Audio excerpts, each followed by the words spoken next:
पर पत्ते हिलते रहेंगे। रही अगर ऊपर वाले की मेहरबानियाँ मेरे दोस्तों, तो आगे भी ऐसा प्रोग्राम करते रहेंगे। अपना कार्यक्रम ने આગળ વધારતા અમારી શાળાના ધોરણ 6 અને 7ના ભાઈઓ એક ડાન્સ રજૂ કરે છે, જેના શબ્દો છે માટલા ઉપર માટલું। ધોરણ 6 અને 7ના ભાઈઓ ચાવા જાઓ દી એમ કે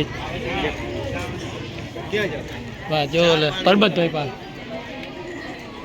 માટે ઓફિસની બાજુમાં ચા પાણીની વ્યવસ્થા રાખેલી છે।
ત્યારે ઉંમર થશે